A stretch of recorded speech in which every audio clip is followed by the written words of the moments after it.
Macho na masikio ya Watanzania yapo mkoani Dodoma kunako Bunge la Jamhuri ya Muungano wa Tanzania, ambapo kesho Novemba 11 Bunge la 13 linatarajiwa kuzinduliwa. Uzinduzi huo utatanguliwa kwanza na uchaguzi wa spika la Bunge wa Tanzania ambaye atawaapisha wabunge, na tayari Chama cha Mapinduzi kimeshamteua mbunge wa Ilala Musa Azan Zungu kuwania nafasi ya uspika wa Bunge la Tanzania, na kama atapigiwa kura za ndio, basi ndiye atakuwa mrithi wa Tulia Ackson Mwansasu na ndiye atakuwa spika wa 9 wa Bunge la Tanzania tangu mwaka 1961.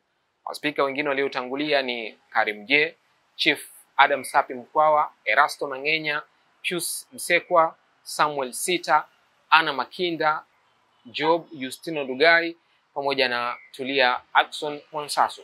Kwa mujibu wa taarifa ya Bunge, ratiba nyingine itakayofanyika siku ya kesho ni pamoja na wabunge kumpitisha Waziri Mkuu wa Jamhuri ya Muungano wa Tanzania mara baada ya rais kufanya uteuzi, na huyo atakuwa Waziri Mkuu wa 13 wa Tanzania. Miongoni mwa majina yanayotajwa ni pamoja na Naibu Waziri Mkuu wa sasa na Waziri wa Nishati Doto Biteko, Tulia Ackson Mwansasu, Paul Makonda pamoja na Kitila Mkumbo. Huyo watakuwa ni Waziri Mkuu wa 13 wa Tanzania tangu tulipopata uhuru, wakitanguliwa na Rashid Mfaume Kawawa, Mwalimu Julius Kambarage Nyerere, Edward Moringe Sokoine, Cleopa David Msuya, Salim Ahmed Salim, na baadaye wakafuatiwa na Joseph Sinde Warioba, John Malesela, Frederick Sumaye, Edward Lowassa, Mizengo Kayanza, Peter Pinda na hatimaye Kassim Majaliwa Kassim. Swali ni je, nani kuwa waziri mkuu wa 13 wa Tanzania?